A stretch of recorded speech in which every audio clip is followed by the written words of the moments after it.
The first warning did not come from Earth's defense network. It came from the terrified voice of an alien commander who could no longer explain what he was seeing. His transmission spread across every command vessel in the Vorak Dominion fleet. It was never meant to leave the battlefield, yet within hours, every senior officer in the invasion force had heard it. His breathing was uneven. His armor alarm screamed in the background. Metal groaned around him as another explosion tore through the command deck. His words became part of military history. "Command, this is Battle Carrier Vengeance Spear." A violent tremor interrupted him. Emergency lights flickered. The deck tilted beneath his feet. "Australia is still operational." Silence answered him. High Command assumed the transmission had been corrupted.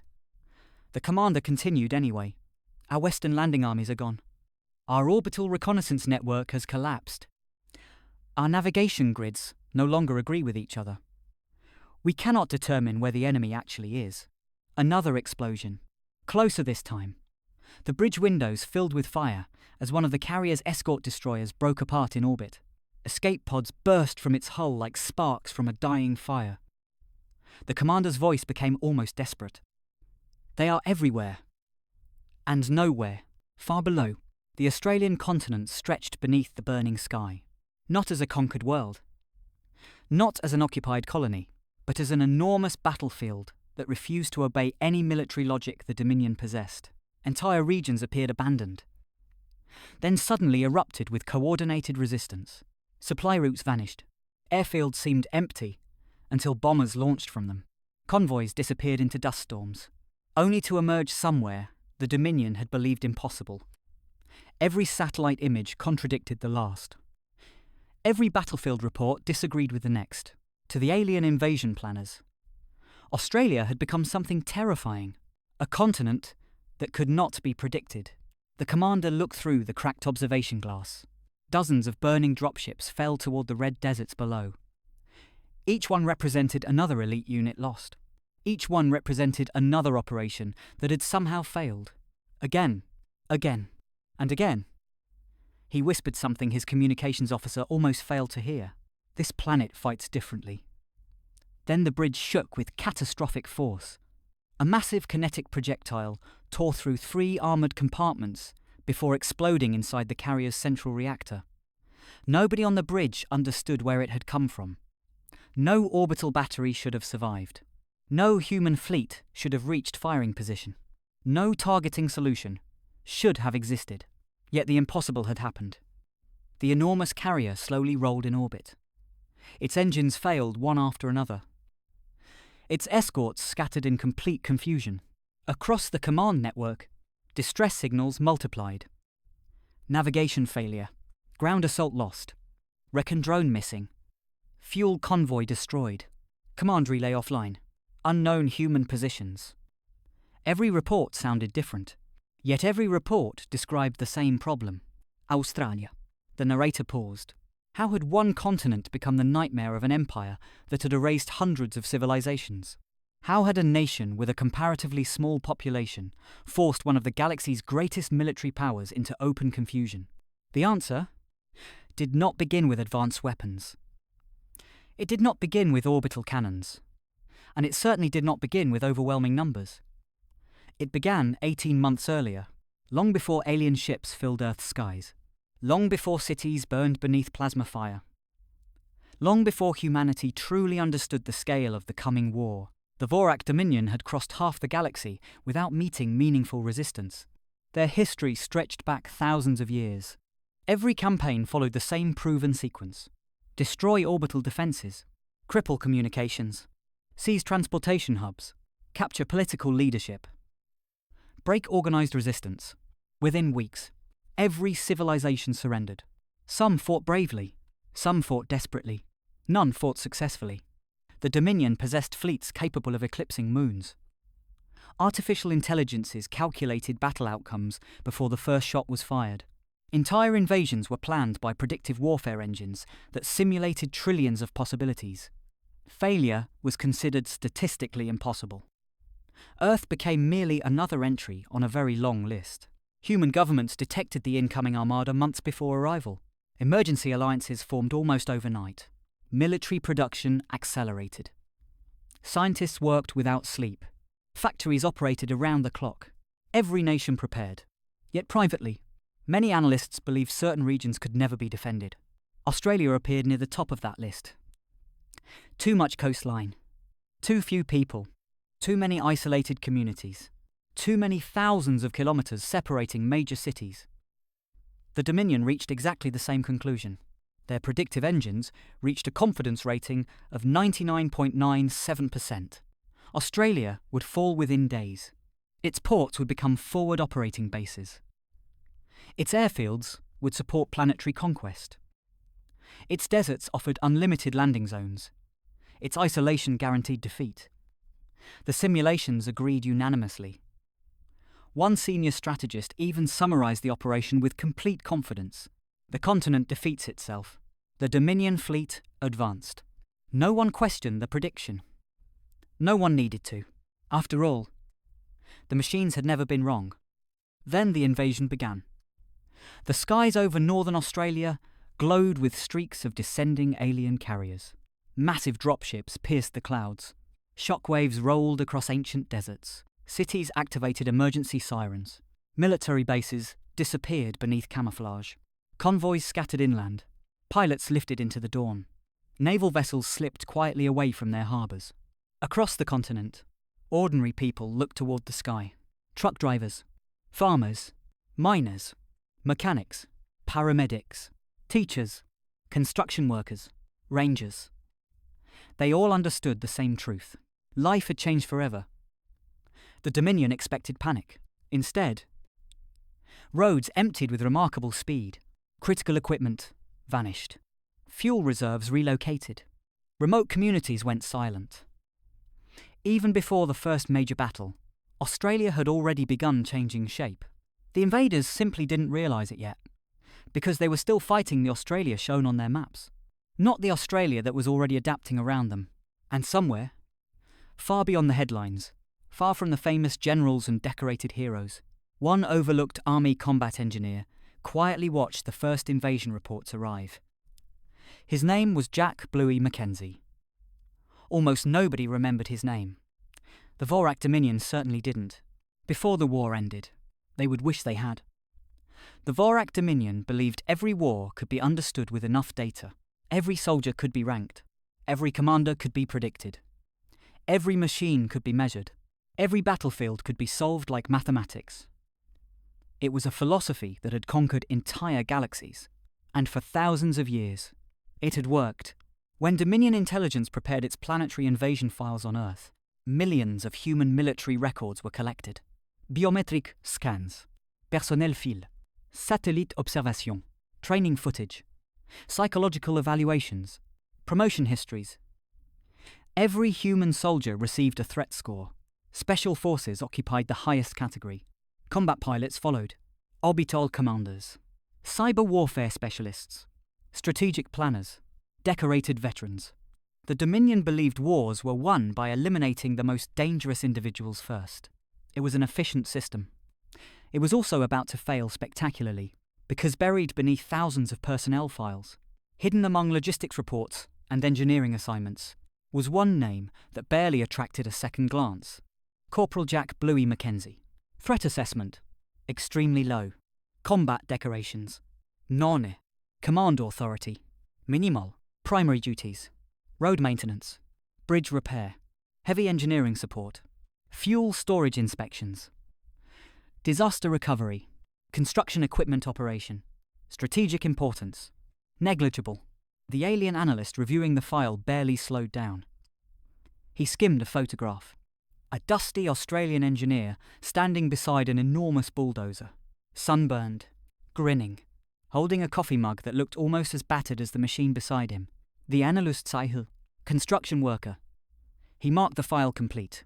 Next candidate. No further investigation required. That single decision would eventually cost the Dominion an entire planetary campaign. Because Jack Mackenzie had never wanted to become famous. He barely wanted paperwork. Every morning began the same way, long before sunrise. The depot came alive. Engines rumbled. Generators hummed. Mechanics argued over spare parts. Someone inevitably burned breakfast. Jack walked through the yard carrying the largest mug of coffee anyone had ever seen. Nobody knew where he'd found it.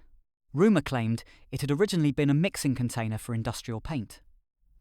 Jack never confirmed or denied the story. He simply drank from it. The other engineers laughed every morning. "You'll poison yourself one day." Jack shrugged. "If the coffee doesn't kill me." "The paperwork probably will." Everyone nodded. Fair point. Officially, Jack belonged to the Australian Army Corps of Engineers.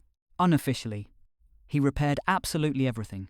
Broken roads, collapsed bridges, fuel pipelines, flood barriers, damaged generators, airfield pavement, construction machinery, water systems.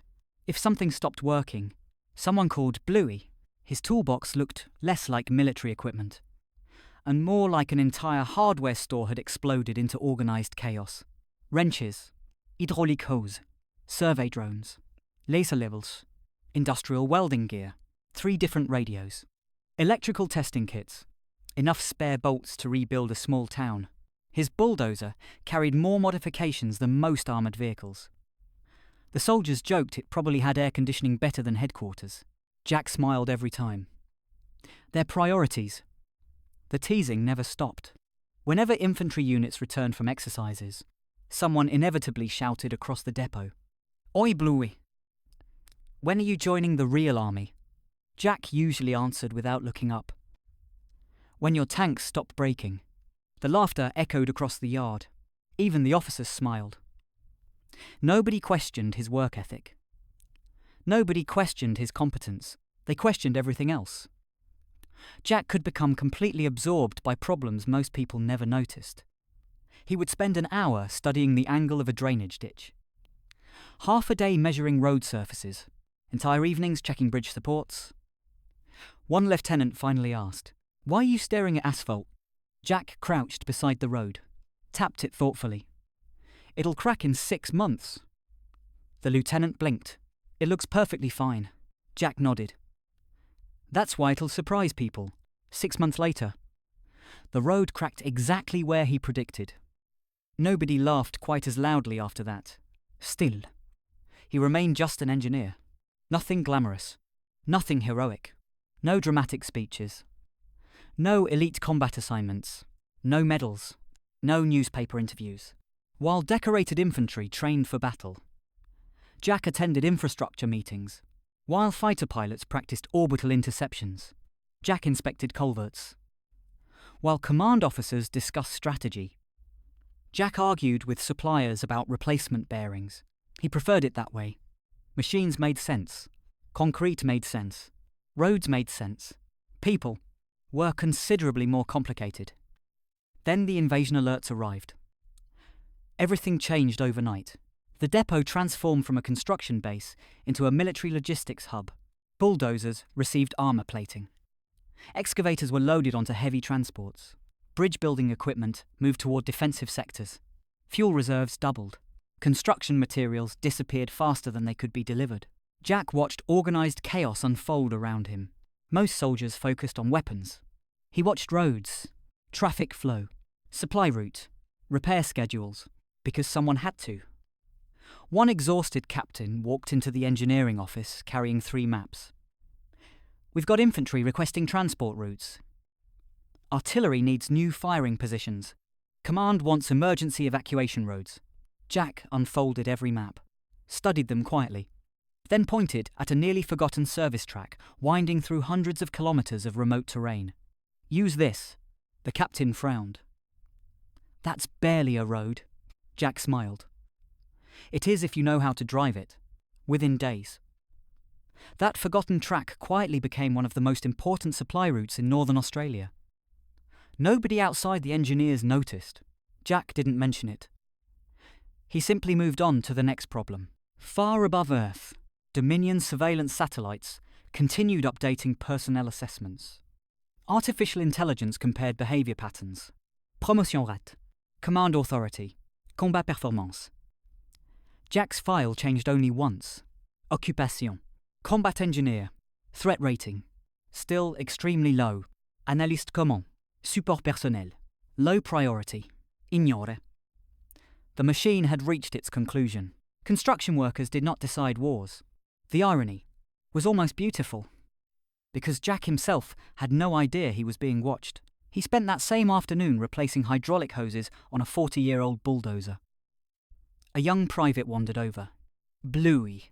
Do you reckon these aliens know what a bulldozer is? Jack tightened another fitting. Probably. You think they're scared of it? Jack wiped grease from his hands. Nah. They should be scared of the bloke driving it. The depot erupted with laughter. The private grinned. You serious? Jack climbed into the cab, started the engine. The enormous machine roared to life. Dust rolled across the yard. Jack leaned out the window. Mate. If someone hands an Australian engineer enough diesel, he can change the landscape. Nobody realised how literal that statement would become. Not the soldiers, not headquarters, and certainly not the Vorak Dominion, because while generals prepared for battles, Jack Mackenzie quietly prepared something far more dangerous. He was about to turn an entire continent into an engineering project, and the aliens would never see it coming. The first thing Jack Mackenzie distrusted was certainty. He had spent his entire career repairing things that were supposedly impossible to break. Bridges that engineers called permanent. Roads designed to last decades. Machines advertised as maintenance-free. Experience had taught him a simple lesson. Everything failed eventually, usually in ways nobody expected. That habit followed him into the war. While senior officers studied battle reports, Jack studied maps, not the tactical overlays, not the classified threat assessments, the ordinary infrastructure maps, road networks, fuel depots, drainage systems, rail crossings, remote maintenance tracks, the kinds of documents most people ignored. Every morning, before the depot fully woke, Jack carried a mug of coffee into the planning office and quietly compared yesterday's satellite imagery with today's. Most mornings, nothing changed. Then one day, something did. A stretch of desert highway looked different. Not damaged, not destroyed, simply different. The tire marks didn't match. The dust had shifted. A maintenance marker had disappeared. Nobody else noticed. Jack circled it with a pencil. An intelligence officer happened to walk past. Problem? Jack shrugged. Maybe. The officer glanced at the map. It looks normal. Jack nodded slowly. That's what worries me. Later that afternoon, more reports arrived. A weather station stopped transmitting. A remote communications relay briefly lost power. An automated survey drone returned with corrupted navigation data. Individually, they meant nothing. Together, they formed a pattern. Jack didn't know what it meant yet, only that patterns rarely appeared by accident. He quietly filled another page in his notebook. Across the depot, life continued as normal. Mechanics repaired trucks. Forklifts unloaded supplies. Field kitchens prepared meals. Helicopters lifted off toward distant bases. To everyone else, it was another busy day. To Jack, the ground felt as though it was changing beneath their feet. That evening, he walked the perimeter fence with one of the maintenance supervisors. You've gone quiet, the supervisor said. Thinking. Dangerous habit. So I've been told. Jack looked toward the fading horizon. You ever notice how people only pay attention when something breaks? The supervisor laughed. That's your entire profession. Exactly. He watched a convoy disappear into the distance. I've got a feeling something's already broken. We just haven't found it yet. The words lingered long after the conversation ended. Far above, unknown to anyone on the ground. Silent observers continued watching Earth. They gathered information, compared routines, measured habits. To them, humanity appeared predictable. To Jack, predictability was often the first warning that something important had been overlooked. He closed his notebook. Tomorrow, he decided, he would start asking questions no one else thought to ask. The answer did not arrive with an explosion. It arrived inside a crate. The wreckage had been hauled in from the remains of a downed Vorak reconnaissance drone. To everyone else, it was twisted metal, broken circuits, burned alloy, another piece of alien technology waiting for scientists. To Jack Mackenzie, It looked like a machine that had trusted its map a little too much. The drone sat beneath harsh workshop lights while engineers photographed every damaged component. Most of the specialists focused on its propulsion systems. Others examined the strange crystalline processes buried inside the hull. Jack ignored all of them. His attention settled on something much smaller, a cluster of terrain sensors. Dust still clung to the tiny emitters. He leaned closer. They weren't just looking at us. They were looking at the ground. One of the research technicians raised an eyebrow. "You can tell that?" Jack nodded. "Look where the wear is." He pointed toward the sensor array. It kept scanning downward, constantly. The technician frowned. "Why would that matter?" Jack folded his arms. "Because if something keeps checking the ground, it expects the ground to stay the same." Silence filled the workshop. Nobody answered. Not because they disagreed. Because nobody had considered the possibility. Over the next several days, Jack spent every spare hour comparing drone recordings with publicly available satellite imagery. The more he looked, the stranger the pattern became. The reconnaissance systems loved certainty. Straight roads, permanent landmarks, stable infrastructure, fixed locations. Anything predictable became an anchor point. Australia was rarely predictable for long. Bush tracks disappeared after storms. Temporary floodways became roads. Road crews rerouted highways. Mining companies reshaped entire sections of land. Remote work camps appeared, then vanished weeks later. Nothing unusual, at least. Not to Australians. Jack smiled to himself. We've been confusing each other for generations. No wonder they're having trouble. The realization sounded almost ridiculous, yet every new report supported it. The invaders weren't struggling because Australia was impossible. They were struggling because Australia refused to sit still. Jack carried his notebook into headquarters. The briefing room buzzed with activity. Maps covered every wall. Commanders discussed logistics. Analystes argued over reconnaissance reports. Nobody noticed the engineer quietly waiting near the doorway. Finally, a colonel looked up. "Bluey, what have you got?" Jack placed several photographs on the table. "I think they're trusting their maps too much." One officer chuckled. "They're computers. They're supposed to." Jack nodded. "Exactly." He began laying the images side by side. This location changed. So did this one. And this. They're using yesterday's picture to understand today's ground. Another officer crossed his arms. "So?" Jack looked around the room. "What happens if yesterday doesn't exist anymore?" The room fell quiet. Not because everyone agreed. Because nobody immediately had an answer. The colonel studied the photographs. "You think that's enough to matter?" Jack shrugged. "I don't know. But I know construction crews accidentally make maps wrong all the time." A few people laughed. The colonel didn't. Instead, he leaned closer.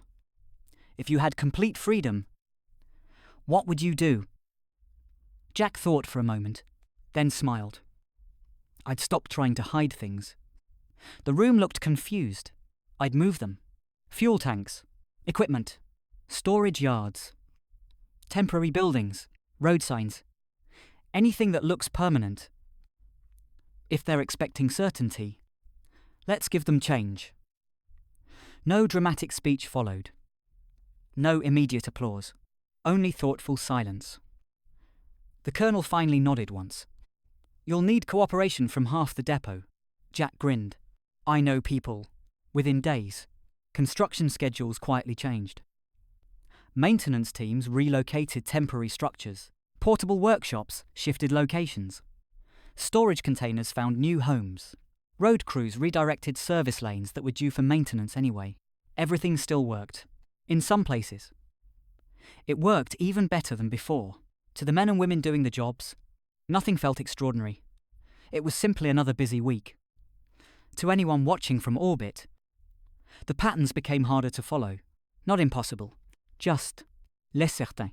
Jack never claimed to have discovered a miracle.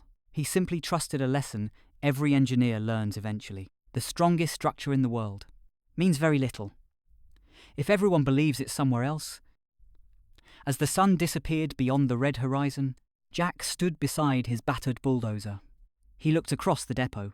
Vehicles moved. Workers laughed. Generators hummed. It seemed perfectly ordinary. He hoped it always would, because if ordinary people could quietly adapt faster than anyone expected, perhaps that, more than any weapon, would become humanity's greatest strength. The transformation began so quietly, almost nobody realized it was happening. There were no speeches, no emergency declarations, no dramatic announcements echoing across loudspeakers, just ordinary Australians, doing what they had always done, solving problems with whatever happened to be nearby. Jack Mackenzie walked across the engineering depot before sunrise, coffee in one hand and a grease-stained notebook in the other. The workshop lights were already glowing. Somebody was repairing a grader. Someone else argued with a generator that refused to cooperate. A forklift beeped impatiently in the distance. It sounded comfortingly normal. Jack smiled. Normal was valuable. Normal kept people calm. He stepped inside the maintenance shed. "Morning, everyone." A mechanic looked up from inside the engine compartment of an enormous mining truck. "Morning, Bluey. You here to tell us another road has mysteriously moved?" The room erupted with laughter. Jack laughed with them. "Not today. I've got a different problem." That caught their attention. Jack rarely interrupted people unless something mattered. He spread several maps across an old steel workbench. Not military maps. Infrastructure maps. Rail lines. Mining leases. Power corridors. Water pipelines. Maintenance-route. The sort of documents most soldiers would never bother reading. "We've been thinking too small," he said. One electrician folded his arms. "What do you mean?" Jack tapped the maps. "We've been defending individual locations. What if we start thinking like engineers instead?" Silence settled over the workshop. The oldest mechanic scratched his beard. "I don't follow." Jack pointed toward the network of roads. "Everything connects. Roads, fuel, electricity, communication, water. If one piece changes, everything around it changes too." The mechanic slowly nodded. "So we're not protecting buildings.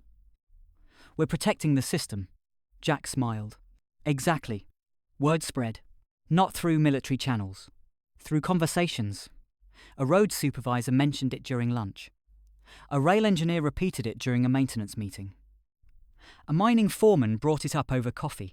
Soon, people who had never worn uniforms began offering ideas. A bridge inspector suggested alternate supply routes. A power technician recommended portable generators that could be relocated within hours. Survey crews volunteered to keep infrastructure maps constantly updated. Nobody ordered them. They simply joined in, because helping each other was nothing new. One afternoon, Jack visited a remote mining operation. Gigantic haul trucks rolled across the red earth like moving mountains. Dust hung in the air. The mine manager greeted him with a grin. "Heard you've got another impossible project." Jack shrugged. "Seems to happen a lot." The manager laughed. "What do you need?" Jack looked across the enormous machinery. "Honestly?" "People who know how to move very large things." The manager smiled wider. "Mate, you're standing in the right place." Over the following weeks, construction crews, mine operators, heavy equipment mechanics, rail workers, emergency volunteers, and countless others quietly began coordinating in ways they never had before. Not because they were soldiers, because they were professionals. Each understood one small part of an enormous system. Together, those parts became something far greater. A journalist visiting one depot looked around in confusion. "I thought this was an engineering yard." A forklift operator wiped grease from his hands. "It is. It just happens to be helping everyone else." The journalist frowned. "So who's in charge?" The operator glanced across the yard toward Jack, who was kneeling beside a damaged bulldozer, trying to coax another year of life from an engine that should have retired decades ago. "Him? No, he's just the bloke who keeps asking annoying questions." Jack looked up. "I heard that." "You were supposed to." Everyone laughed. That laughter mattered.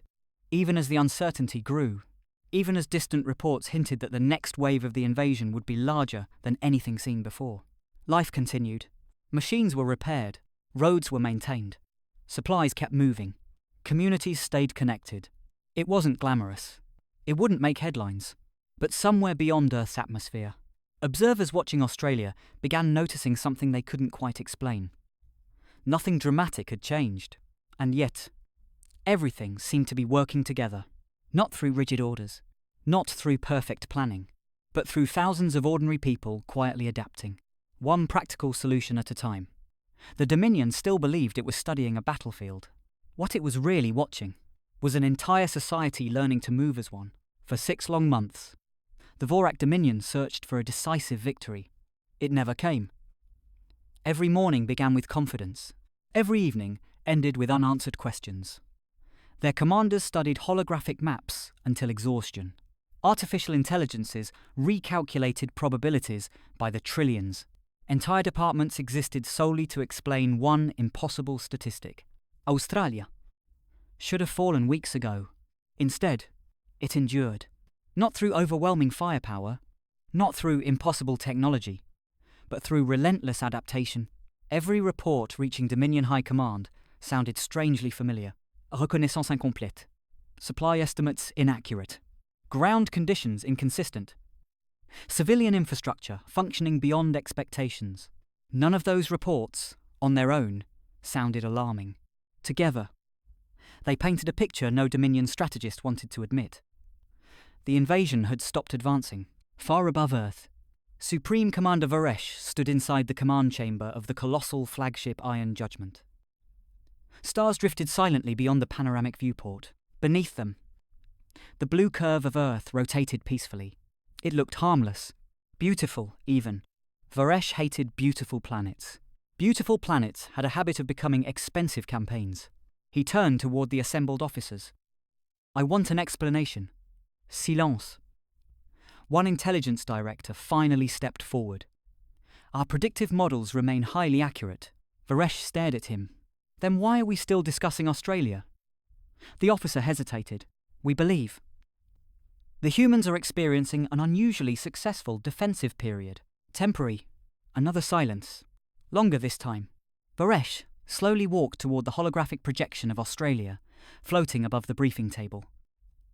The continent glowed with thousands of strategic markers, supply hubs, transportation corridors, communications centres, mining regions, population centres. Every location carefully categorised, every location theoretically understood. He extended one claw toward the map.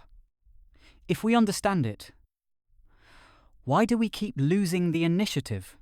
Nobody answered, because nobody could. Meanwhile, nearly 12,000 kilometres below, Jack Mackenzie was arguing with a vending machine. It had refused to release his chocolate bar. He pressed the button again. Nothing. A passing mechanic laughed. "The aliens can't beat us." "But that machine still can." Jack folded his arms. "I've been fighting it for 3 years. So far it's winning." The mechanic reached over, gave the side panel a gentle tap. The chocolate bar dropped. "There you go." Jack picked it up with exaggerated seriousness. "Engineering. It's all about knowing where to tap." They both laughed. Moments like that had become precious. The war never truly disappeared. Convoys still moved day and night. Aircraft still roared overhead. Emergency alerts still interrupted ordinary conversations.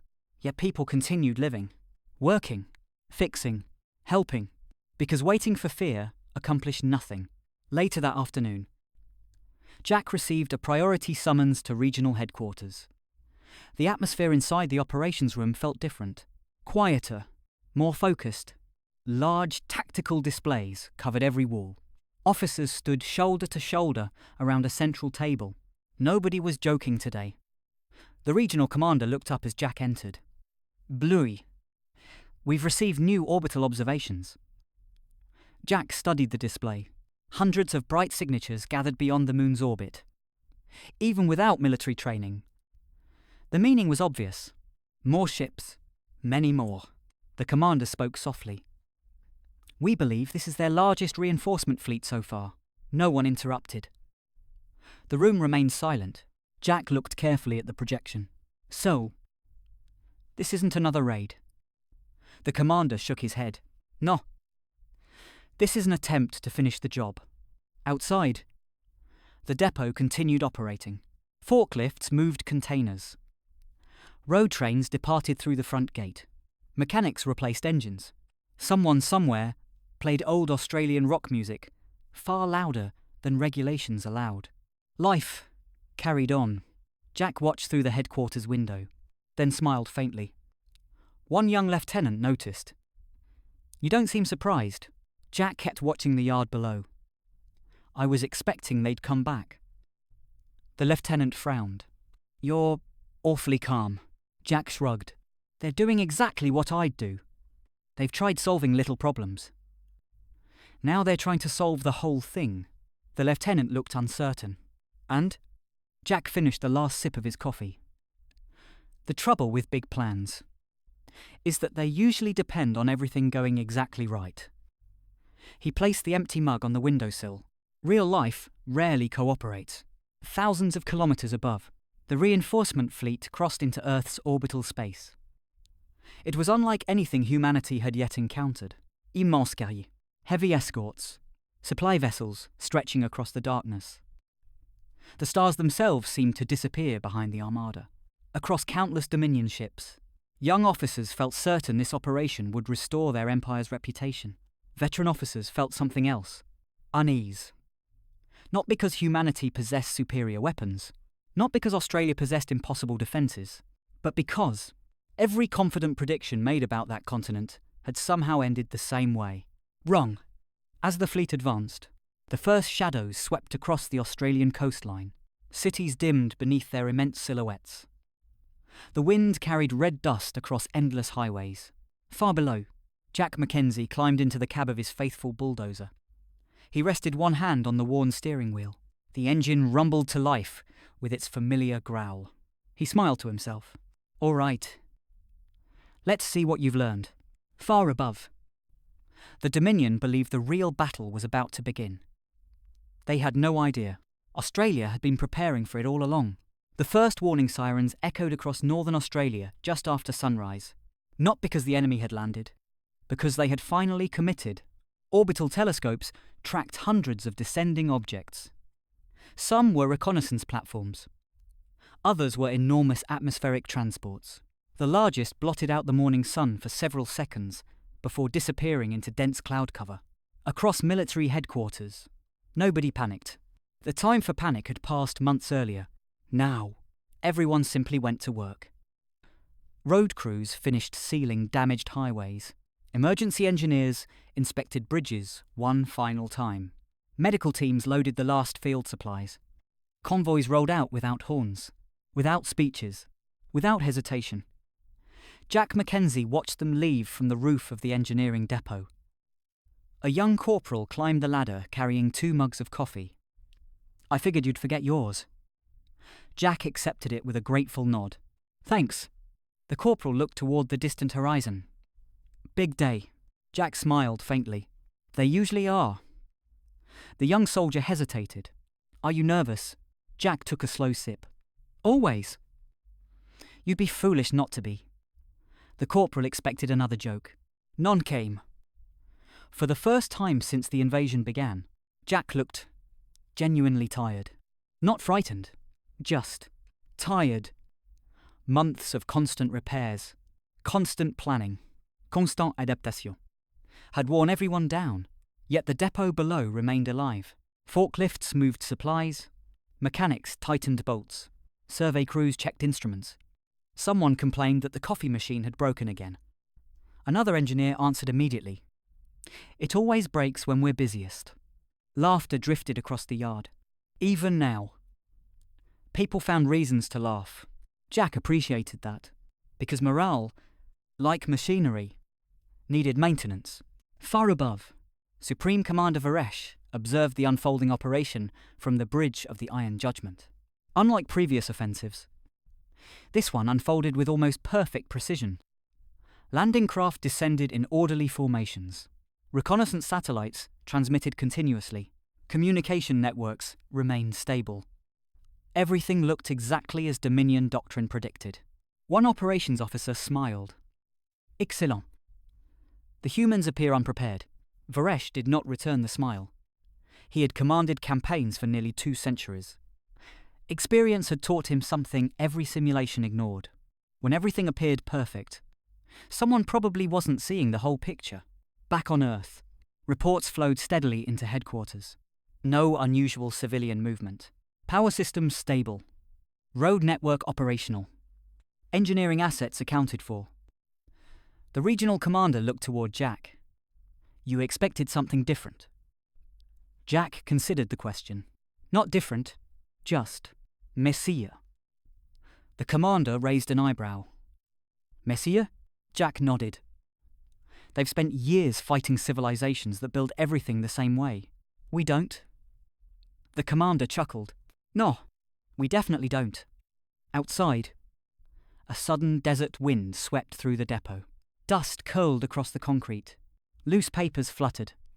One mechanic chased a maintenance checklist halfway across the yard. Another shouted after him. That's the fastest you've moved all week, even under enormous pressure. Life refused to become dramatic all at once. It remained stubbornly ordinary, and perhaps that was humanity's greatest strength. The Dominion expected civilizations to transform completely during wartime. Earth didn't. People still fixed engines, cooked meals, argued over missing tools, borrowed each other's equipment without asking, complained about paperwork. The extraordinary existed beside the ordinary. Neither replaced the other. Later that afternoon, Jack visited one final construction site. A bridge crew packed away surveying equipment. Concrete barriers stood ready.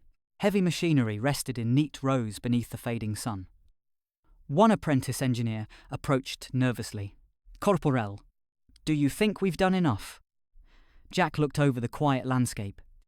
He thought about every road repaired, every bridge reinforced, every conversation shared over countless cups of coffee, every ordinary person who had quietly contributed without expecting recognition.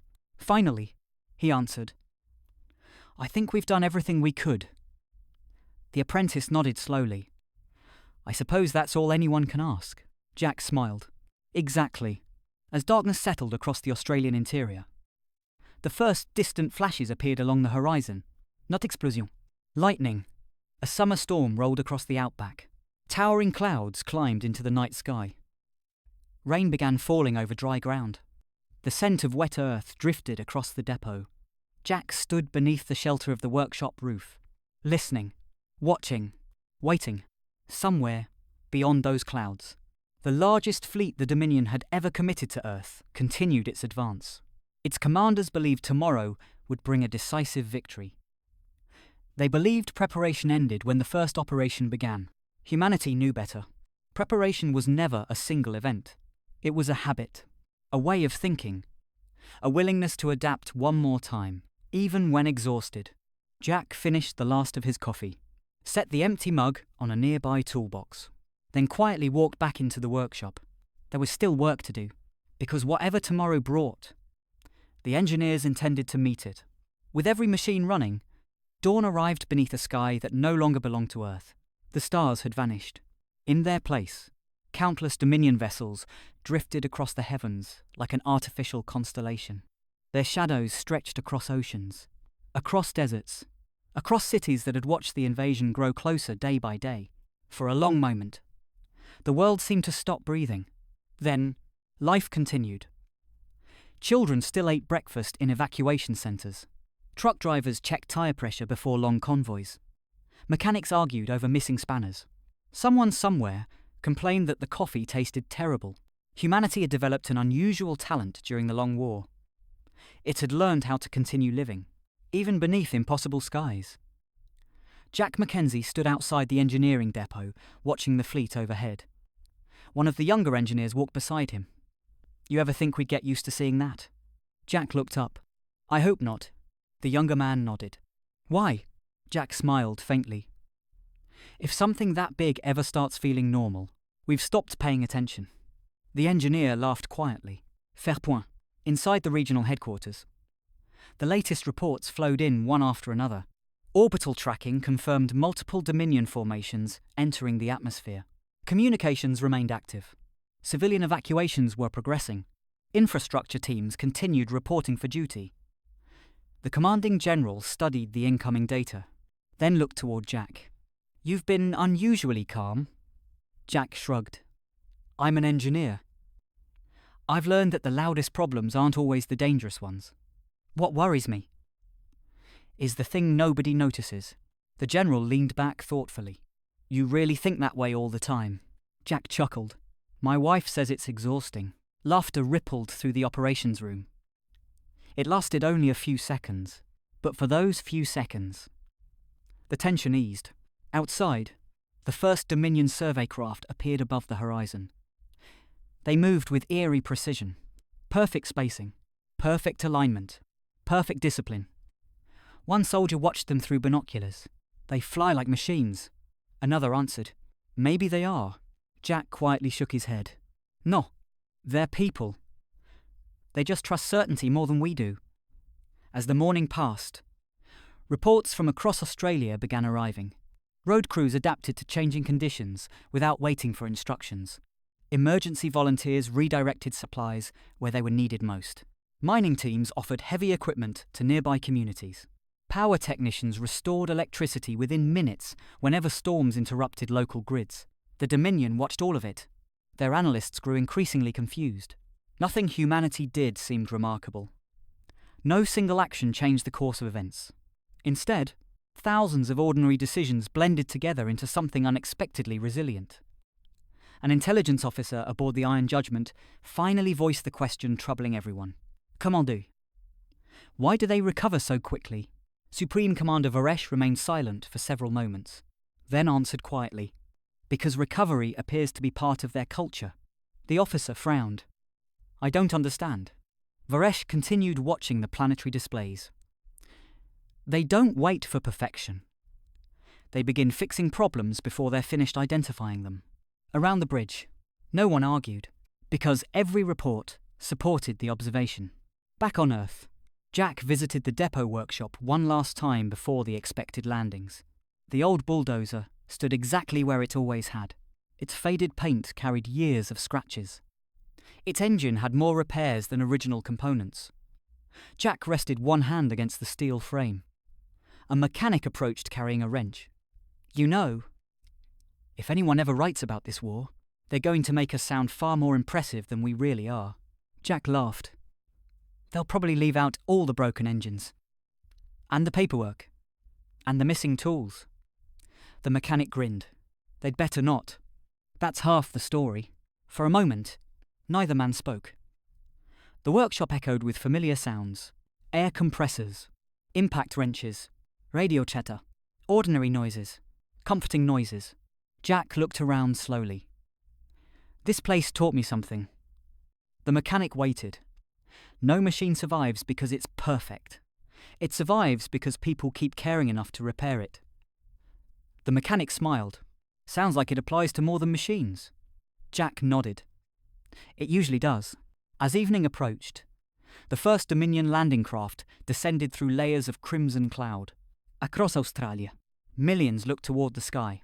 Not with panic, not with celebration, with quiet determination. The long-awaited moment had finally arrived. The campaign everyone had been preparing for was no longer tomorrow. It was today. Jack climbed into the cab of his battered bulldozer. The familiar engine rumbled awake beneath his hands. He adjusted the mirrors, checked the gauges, then smiled to himself. "All right, old girl, let's go to work." Far above, the Dominion believed they were beginning the final chapter of Earth's resistance. They had spent years studying humanity's weapons, its armies, its technology. What they still failed to understand was that humanity's greatest strength had never been found inside a laboratory, or a command bunker, or a battlefield. It had always lived inside ordinary people, who simply refused to quit. The first official report reached Dominion High Command exactly 6 hours after the landings. It should have been a victory report. Instead, it was a request for clarification. Entire engineering zones that had been expected to collapse were somehow still functioning. Power grids that intelligence predicted would fail remained online. Convoys continued arriving. Hospitals continued operating. Communications refused to disappear. Supreme Commander Varesh read the report twice, then a third time. Finally, he placed it on the table without a word. Around him, no one dared speak first. An intelligence officer finally broke the silence. Our models indicate these systems should already be degraded. Varesh looked toward the enormous holographic projection of Australia. They are. The officer blinked. But they're still operating. Varesh nodded slowly. Exactly. Across the continent, Jack Mackenzie finally found 5 uninterrupted minutes to sit down. He wasn't sitting in a command bunker or a military headquarters. He sat on an upside-down toolbox outside the workshop. His coffee had already gone cold. He didn't care. One of the apprentices walked over carrying 2 sandwiches. "You forgot lunch." Jack looked surprised. "Did I? You've skipped it twice." The apprentice handed him one. "You'll think better after eating." Jack accepted it with a grateful smile. Best engineering advice I've heard all year. Nearby, mechanics continued replacing worn hydraulic hoses. Electricians checked generators. Surveyors compared maps. Nobody looked like heroes. They looked like people doing their jobs. That, Jack thought, was exactly the point. Later that afternoon, international journalists touring the region struggled to understand what they were seeing. One reporter stared across a busy depot. "I expected military panic." Instead, she saw welders repairing equipment, volunteers unloading supplies, road crews laughing while arguing over whose turn it was to make tea. She lowered her camera. "How is everyone so calm?" An older maintenance supervisor overheard the question. He smiled. "We're not calm. We're busy." There's a difference. Far above, Dominion analysts continued feeding fresh observations into their prediction engines. The computers searched for hidden weapons, secret technologie, unknown strategic doctrines. Again and again, the results returned the same conclusion. No single factor explained humanity's resilience. The resistance emerged from thousands of independent decisions, made by ordinary people, working together. One analyst finally whispered, "I don't think we're fighting their army anymore." Another looked over. "What do you mean?" The analyst pointed toward the endless stream of civilian engineering reports. "I think we're fighting their culture." The bridge became silent, because everyone understood the implication. Cultures could not be destroyed by winning a single engagement. They endured through habits, through communities, through people who simply refused to stop helping one another. As sunset painted the Australian sky gold and crimson, Jack stood beside his faithful bulldozer. The machine was dusty, scarred, older than many of the soldiers stationed nearby. He rested one hand against the worn steel. "You've had a long day." The mechanic beside him laughed. "Talking to machines again?" Jack grinned. "They usually listen better than people." The mechanic pointed toward the horizon. "So, what happens now?" Jack watched the last sunlight disappear. "I honestly don't know. But tomorrow, we'll fix whatever tomorrow breaks." The mechanic smiled. "I can live with that." Jack nodded. So can Australia, far above the planet.